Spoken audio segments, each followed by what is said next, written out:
बहुत बहुत स्वागत है आप सभी का मेरे YouTube channel Geetika Pandey health and beauty tips में। आंखों के लिए योग, यही है आज का विषय। आपकी आंखों में जलन होती हो, आंखें दुखती हो, पानी आता हो, पढ़ते समय बहुत दर्द होता हो, चश्मा लगा हुआ हो, आंखों में बहुत कीचड़ आता हो, अक्सर लाल रहती हो, या इसके अलावा भी किसी भी तरीके की आंखों से जुड़ी हुई कोई भी समस्या हो, तो आज का वीडियो है आपके लिए। सबसे पहले हम देखते हैं कि आंखों को स्वस्थ बनाने के लिए कौन कौन से आसन हमें करने चाहिए। नंबर 1, शीर्षासन। जी हाँ, आपको सुनने में थोड़ा सा अजीब लग सकता है, लेकिन शीर्षासन बहुत ही लाभदायक है नेत्र ज्योति को बढ़ाने के लिए। इसमें आपको क्या करना है, सबसे पहले आप वज्रासन में बैठ जाइए। उसके बाद धीरे धीरे अपने सर को आगे की तरफ लाइए। अपने हाथों को इस तरीके से क्रॉस करके नीचे रख लेंगे, बिल्कुल ऐसे सीधा करके, और सर को झुकाते हुए आपको अपने इन दोनों हाथों के ऊपर अपने सर को रखना है। और फिर धीरे धीरे आपको अपनी बॉडी को हवा में उठाते हुए एकदम स्ट्रेट करना है। इसमें आपका सर नीचे और पैर बिल्कुल ऊपर रहते हैं, जैसा कि आप ऊपर पिक में देख सकते हैं। श्वास की गति एकदम सामान्य रहेगी। तो शुरुआत में आप किसी दीवार के सहारे अपनी बॉडी को टिकाकर इस आसन का अभ्यास करेंगे। दीवार के सहारे आप बैठ जाइए और धीरे धीरे अपने सर को अपने हाथों के गद्दे पर रखते हुए अपनी बॉडी को ऊपर उठाएंगे। एक झटके से दोनों पैरों को जमीन से ऊपर नहीं उठाना है, धीरे धीरे उठाने का प्रयास करना है। पहले एक पैर उठाइए और उसके बाद दूसरा पैर उठाइए, फिर धीरे धीरे दोनों पैरों को ऊपर की तरफ लेकर जाइए। 1 दिन, 2 दिन, 3 दिन के अभ्यास के बाद धीरे धीरे आपका आसन लगने लगेगा और आपके नेत्रों की ज्योति बढ़ने लगेगी। लेकिन इस आसन को करने से पहले जो सावधानी आपको रखनी है कि इस आसन को हमेशा फ्रेश होने के बाद ही करें। अगर आपका पेट साफ नहीं हुआ है या आपको अक्सर कॉन्स्टिपेशन रहता है तो आपको शीर्षासन नहीं करना है। अब आता है आंखों के लिए आसन नंबर 2, विच इज कॉल्ड त्राटक आसन या त्राटक। इसमें आपको एक अंधेरे कमरे में एक मोमबत्ती या दिया जलाना है और उस दिए की लौ को देखते रहना है। तब तक देखना है जब तक कि आपकी आंखों से पानी ना आने लगे या आपको इरिटेशन ना होने लगे। बड़ा ही सरल आसन है। इसे आप सुखासन, पद्मासन, अर्ध पद्मासन, यहाँ तक कि वज्रासन में बैठकर भी कर सकते हैं। जैसे आपको आराम महसूस हो वैसे आप इसे कर सकते हैं। एक टकटकी लगाकर दीपक की लौ या मोमबत्ती की लौ को देखने से आप में कंसंट्रेशन पावर तो बढ़ेगी ही बढ़ेगी, साथ ही आपकी आंखों की रोशनी भी बढ़ने लगेगी। अगर आपकी आंखों में जलन होती है, बहुत ज्यादा दुखती हैं आपकी आंखें, वो समस्या भी धीरे धीरे आपकी ठीक होने लगेगी। इसे आप दिन में किसी भी टाइम कर सकते हैं और अगर रात के समय करेंगे तो बहुत अच्छा रहेगा, क्योंकि इसमें हमें अंधेरे कमरे की जरूरत होती है। अब आ जाते हैं प्राणायाम पे। प्राणाकर्षण प्राणायाम और अनुलोम विलोम प्राणायाम। तो पहले देखते हैं प्राणाकर्षण प्राणायाम की विधि। प्राणायाम करने के लिए आप सुखासन, अर्ध पद्मासन, पद्मासन किसी भी अवस्था में बैठ जाइए जिसमें आप थोड़े लंबे समय तक बैठे रहें। उसके बाद आपको क्या करना है, सीधे लंबी गहरी श्वास लेनी है, थोड़ी देर अंदर रोकनी है, फिर उसके बाद लंबी गहरी श्वास को बाहर छोड़ना है और फिर बाहर रोकना है। यानी कि पूरक करेंगे, फिर अंतः कुंभक, फिर रेचक और फिर बाह्य कुंभक। इनहेल कीजिए, होल्ड कीजिए, एक्सहेल कीजिए, होल्ड कीजिए। बिल्कुल सिंपल सा क्रम है, इसमें कुछ भी मुश्किल नहीं है। जैसे हम रोज करते हैं बस वही है, थोड़ा सा कंसंट्रेशन के साथ करना है। प्राणाकर्षण प्राणायाम आपके शरीर में प्राण के प्रवाह को बढ़ाता है और आपकी नस नाड़ियों में प्राणों को सुचारू रूप से प्रवाहित करता है। अब दूसरा है हमारा अनुलोम विलोम प्राणायाम। इसमें आपको सुखासन में बैठ जाना है वापस से। उसके बाद अपने हाथों की इस तरीके से मुद्रा बना लेनी है। उसके बाद सबसे पहले आप अपनी सीधे नथुने को अंगूठे की सहायता से हल्का सा बंद करेंगे, यानी कि आपको हल्का सा प्रेस करना है। उसके बाद दूसरे नोस्ट्रल से आपको सांस को अंदर खींचना है और फिर इस अनामिका उंगली यानी 3rd फिंगर के माध्यम से अंदर खींची हुई सांस को रोकना है। तो इस नोस्ट्रल को भी बंद कर लेना है। यानी कि पहले आपने अपने सीधे नथुने को इस अंगूठे के माध्यम से बंद किया, हल्का सा प्रेस करेंगे, ज्यादा प्रेस नहीं करना है। फिर एक लंबी सांस अंदर खींची और इस उंगली से इस वाले नथुने को बंद कर लिया। अब इस श्वास को आपको अंदर रोक कर रखना है जितनी देर आप इसको रोक सकें। उसके बाद आपको इस अंगूठे को हटाकर इस नासिका के माध्यम से, इस नोस्ट्रिल के माध्यम से सांस को बाहर छोड़ देना है और फिर वापस दूसरी सांस इसी नोस्ट्रिल से अंदर भरनी है। कहने का मतलब ये है कि आप इस नथुने को बंद करेंगे और इस वाले नथुने से सांस को अंदर खींचेंगे, उसके बाद इससे बाहर निकालेंगे और फिर नई सांस इसी से लेंगे। यानी जिस नोस्ट्रल से आपने इनहेल किया है उसके ऑपोजिट वाले से आपको एक्सहेल करना है और जिससे एक्सहेल करेंगे वापस उसी से इनहेल करना है। तो इनहेल करने के बाद होल्ड करना और फिर एक्सहेल करना, ये आपका एक क्रम पूरा होता है। एक्सहेल करने के बाद आप थोड़ी देर रुक सकते हैं, रिलैक्स कर सकते हैं 1-2 सेकंड के लिए और उसके बाद वापस फिर इसी नोस्ट्रल से इनहेल करेंगे, होल्ड करेंगे और फिर यहां से एक्सहेल करेंगे। फिर 2-3 सेकंड के लिए सांस ले लीजिए, नॉर्मल हो जाइए और फिर इसी नोस्ट्रल से इनहेल करेंगे। अनुलोम विलोम प्राणायाम बहुत ही सशक्त माध्यम है आंखों से जुड़ी हुई और ब्रेन से जुड़ी हुई समस्याओं को दूर करने के लिए।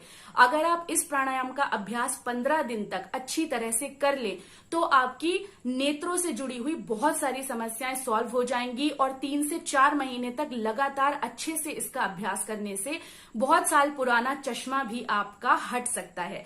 लेकिन धैर्य के साथ और वक्त देकर लंबे समय तक आपको इसका अभ्यास करना होगा।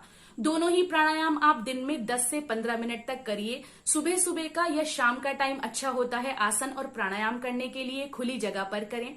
इसके बाद अब हम आ जाते हैं एक्यूप्रेशर पे। नंबर 1, अपने हाथ में ये फर्स्ट और सेकंड फिंगर होती है जो इंडेक्स और मिडिल फिंगर, इसके नीचे वाले जो पॉइंट होते हैं जहां पे हमारी फिंगर खत्म होती हैं उसके नीचे ये वाला पॉइंट और ये वाला पॉइंट, यानी इन तीनों फिंगर्स के नीचे का ये पॉइंट और ये पॉइंट, जहां पर ये आप दबाएंगे तो एक गड्ढा सा महसूस होगा आपको। इस तरफ और इस तरफ हड्डी है और बीच में गड्ढा है। यहां से ज्यादा नीचे नहीं जाना है और ज्यादा ऊपर भी नहीं दबाना है, बिल्कुल बीच में जहां पर हड्डियां हैं उनके बीच में। और यहां पर भी सेम बीच में दबाएंगे, साइड में आपको हड्डियां महसूस होंगी, बीच में आपको प्रेस करना है। तो इन तीनों फिंगर्स के नीचे यहां पर और यहां पर जब हम प्रेस करेंगे ये पॉइंट्स होते हैं हमारे आंखों के पॉइंट। इनको आपको डेली 5 से 7 मिनट के लिए प्रेस करना है। अब आते हैं नेक्स्ट पॉइंट पर जो कि है आपके अंगूठे में। अंगूठे में ये कॉर्नर वाला जो हिस्सा होता है, मैंने एक बार वीडियो में बताया था, ये हमारे सर दर्द के लिए होता है।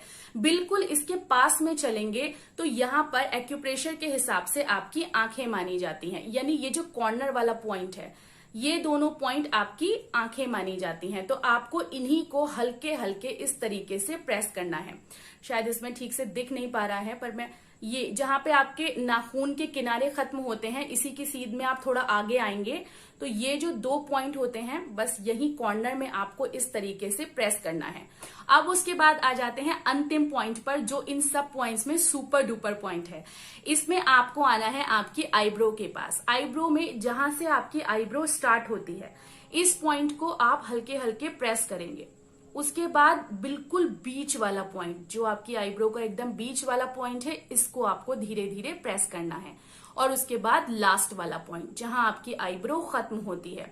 तो एक आईब्रो में ये 3 पॉइंट हैं, स्टार्टिंग, मिडिल और एकदम लास्ट में। उसके बाद आ जाते हैं नीचे वाले हिस्से पे। तो बिल्कुल ये कॉर्नर वाला हिस्सा, जो कॉर्नर का पॉइंट है मैं थोड़ा आगे होकर बताती हूँ। ये वाला पॉइंट बिल्कुल जहां नोज की हड्डी खत्म होती है और आंख, बिल्कुल आपकी ये आंख वाला हिस्सा खत्म होता है इसके बीच में। यानी हड्डी से नीचे, हड्डी पे प्रेस नहीं करना है, हड्डी से नीचे और आंख जहां से स्टार्ट होती है उसके बीच में, यहां पे आपको प्रेस करना है। फिर एकदम बीच में आ जाएंगे, ये आंख के बीच में, जैसे आईब्रो का बीच वाला पॉइंट था उसी की सीध में, इस जहां काजल लगाते हैं हम इसके बिल्कुल बीच वाला पॉइंट। तो यहाँ पे आपको हल्के हल्के प्रेस करना है। अगेन यहाँ हड्डी जो होती है इस वाली बोन पर प्रेस नहीं करेंगे, इससे थोड़ा ऊपर वाले हिस्से पर प्रेस करेंगे ऐसे। और उसके बाद लास्ट वाला पॉइंट यहाँ पे, यहाँ भी हड्डी है, इस हड्डी पर नहीं प्रेस करना है, इससे थोड़ा साइड में प्रेस करना है। यहाँ पर एकदम इधर प्रेस नहीं करेंगे, हड्डी पे प्रेस नहीं करेंगे, ये साइड में प्रेस करेंगे। तो ये एक पॉइंट ये हुआ, एक पॉइंट बिल्कुल मिडिल में हुआ और एक पॉइंट बिल्कुल यहाँ पर हुआ। उसके बाद एक यहाँ, फिर एक मिडिल में और फिर एक लास्ट में। तो इसको पूरा आप एक क्लॉकवाइज सर्कल सा बनाते हुए प्रेस कर सकते हैं। तो ये एक्यूप्रेशर के पॉइंट भी बहुत इफेक्टिव होते हैं। डेली आपको करना है और दोनों आईज में करना है। तो आपकी आंखों की जुड़ी हुई समस्याएं काफी हद तक सही हो सकती हैं। अब आ जाते हैं थोड़ी सी एक्सरसाइज पर। सबसे पहले आपको आंखों को मजबूत और सुंदर स्वस्थ बनाने के लिए करना है नेत्र घूर्णन, यानी कि अपनी आंखों को क्लॉकवाइज और एंटी क्लॉकवाइज आपको सब तरफ घुमाना है। इस तरीके से सर्कल बनाते हुए धीरे धीरे धीरे धीरे क्लॉकवाइज आपको देखना है। उसके बाद ऐसे ही आप एंटी क्लॉकवाइज धीरे धीरे अपनी आंखों को रोटेट करेंगे। इसमें आपको ध्यान रखना है कि आपकी गर्दन और उससे ऊपर का हिस्सा, यानी आपका पूरा चेहरा और गर्दन मूव नहीं करेगी, सिर्फ आपकी आंखों की पुतलियों को आपको चारों तरफ घुमाना है। इसी में आप आंखों को ऊपर नीचे और दाएं बाएं भी मूव कराएंगे। जैसे आप बिल्कुल स्ट्रेट बैठ गए, उसके बाद आपने आंखों को धीरे धीरे धीरे धीरे ऐसे ऊपर लेकर जाएंगे और फिर धीरे धीरे धीरे धीरे सामने की तरफ और धीरे धीरे नीचे लेकर आएंगे, फिर सामने लाएंगे और फिर धीरे धीरे वापस ऊपर लेके जाएंगे। और इसी में आप आंखों को दाएं और बाएं भी मूव कराइए। जैसे धीरे धीरे आप ऐसे गए साइड में और फिर धीरे धीरे दूसरी साइड में। इसमें जब आप स्टार्टिंग में इन अभ्यास को करेंगे और साइड में जाएंगे तो आपको थोड़ा सा यहाँ पर दर्द होगा या माथे में भारी भारी महसूस होगा, तो उससे आपको घबराना नहीं है। चूंकि आप पहली बार कर रहे हैं इसलिए आपको दर्द होगा। धीरे धीरे 4-5 दिन, हफ्ता भर बीतेगा और आपका दर्द एकदम नॉर्मल होने लगेगा। तो दर्द से घबराइए नहीं, अपनी प्रैक्टिस को जारी रखिए, बीच में रोकिएगा नहीं। और सेम आपको ये अभ्यास करना है अपने अंगूठे के माध्यम से। अंगूठे को बिल्कुल सामने की तरफ कर लेंगे और अंगूठे के नाखून को देखेंगे और देखते हुए आप एक बड़ा सा सर्कल बनाएंगे। इसमें भी ध्यान रखेंगे कि आपको केवल आपका अंगूठा, आपका हाथ घूमेगा, आपकी गर्दन नहीं घूमनी चाहिए। सिर्फ आंखों की पुतलियों को घुमाएंगे और अपने हाथ के अंगूठे को घुमाएंगे। गर्दन आपकी बिल्कुल सीधी होनी चाहिए। क्लॉकवाइज किया और उसके बाद इसी को हम एंटी क्लॉकवाइज घुमाएंगे। इसको भी आप 10 से 15 बार करेंगे और उसके बाद इसी क्रम को आप दाएं बाएं और ऊपर नीचे भी करेंगे। तो ये प्रैक्टिसेस आपको डेली करनी है। इससे आपकी आंखें बहुत जल्दी स्वस्थ हो जाएंगी और चश्मे से मुक्त हो जाएंगी। नेक्स्ट आप एक्सरसाइज कर सकते हैं अपनी टंग को बाहर निकालने वाली। इसमें आपको अपनी जीभ को बाहर निकालना है। इस तरीके से आप जीभ को बाहर निकालेंगे। कोशिश करेंगे कि जीभ को ज्यादा से ज्यादा बाहर खींचे और इसी अवस्था में अगर आप शांभवी मुद्रा लगा सकें, यानी अपनी दोनों आईब्रो के बीच में जो भ्रकुटी होती है, जहां हम बिंदी लगाते हैं, यहां पर आपको देखना है। जैसे पहले जीभ को बाहर निकालेंगे और उसके बाद आप दोनों आईब्रो के बीच में देखेंगे। ये शुरुआत में जब आप इसका अभ्यास करेंगे तो आपको यहाँ पर दर्द होगा। अपनी दोनों पुतलियों को ऊपर चढ़ाकर अगर हम यहाँ देखेंगे तो हमें भारी भारी सा लगेगा, थोड़े चक्कर से महसूस होंगे। धीरे धीरे अभ्यास करने से ये नॉर्मल हो जाएगा। लेकिन अगर आपको लगता है कि आप नहीं कर सकते हैं ऐसा, आपको बहुत ज्यादा दिक्कत हो रही है, तो फिर आप शांभवी मुद्रा नहीं लगाइए। आप सिर्फ अपनी जीभ को मैक्सिमम बाहर निकालने का अभ्यास कीजिए। इसके बाद कुछ छोटी छोटी बातों का आपको ध्यान रखना है इन सब एक्सरसाइज, आसन, प्राणायाम और एक्यूप्रेशर के साथ साथ। सबसे पहली चीज ध्यान रखिए कि अगर गर्मी का मौसम है तो रोज रात को सोने से पहले अपनी दोनों आंखों में शुद्ध गुलाब जल जरूर डालिए। दूसरी चीज, अगर आपको शुद्ध शहद मिल जाए तो अपनी दोनों आंखों में रात को सोने से पहले काजल की तरह उसे जरूर लगाइए। रोज सुबह उठकर खाली पेट एक आंवला खाइए बिना नमक लगाए, वो भी आपकी आंखों की ज्योति को बहुत बढ़ाता है। यानी कि त्रिफला को रात भर पानी में भिगोकर सुबह छान कर उसके पानी से आंखों को धोइए। मोबाइल फोन का इस्तेमाल कम से कम कीजिए। टीवी, लैपटॉप, कंप्यूटर जैसी इलेक्ट्रॉनिक चीजों के संपर्क में कम रहिए। जितना जरूरी है काम की चीजों के लिए ही मोबाइल देखिए, अनावश्यक मोबाइल मत देखिए। और जब भी आप इलेक्ट्रॉनिक चीजों पर काम करें, जैसे पीसी चलाएं, लैपटॉप चलाएं, टीवी देखें, तो स्पेक्स का इस्तेमाल कीजिए। अगर आपकी जॉब ऐसी है कि आप पीसी पर बैठते हैं बहुत देर, तो हर एक 1-1.5 घंटे बाद आपको अपनी आंखों को ठंडे पानी से धोना चाहिए। थोड़ी थोड़ी देर बाद या कम से कम 1.5-2 घंटे बाद आपको आंखों को इस तरीके से हथेलियों के माध्यम से हल्का हल्का प्रेस करना चाहिए। दोनों हाथों को रब करके अपनी फिंगर्स वाले हिस्से को इस तरीके से और हथेलियों को इस तरीके से आंखों पे रखना चाहिए। जब भी आपको आंखों में दर्द महसूस हो, जलन महसूस हो, तो अपनी दोनों या एक उंगली के माध्यम से, जैसे भी आपको आराम लगे, अपने आंखों को बंद करके इन पुतलियों को धीरे धीरे इस तरीके से सर्कुलर शेप में और एंटी क्लॉकवाइज घुमाना चाहिए। ये एक्सरसाइजेस आंखों के लिए बहुत अच्छी हैं। इसके अलावा कम से कम यूज कीजिए मोबाइल का। तो ये था आज का वीडियो। अगर आपको वीडियो अच्छा लगा तो प्लीज अपने प्यारे प्यारे कमेंट्स मुझे जरूर लिखिए, वीडियो को एक लाइक जरूर दीजिए और अपने फ्रेंड्स के साथ, फैमिली के साथ शेयर कीजिए ताकि वो भी इस चीज का लाभ उठा सकें, क्योंकि आंखें सभी की बहुत कीमती हैं और ब्यूटीफुल होनी चाहिए। तो मिलते हैं नेक्स्ट वीडियो में, तब तक के लिए जय श्री राम। अपना ध्यान रखिए, सेफ रहिए।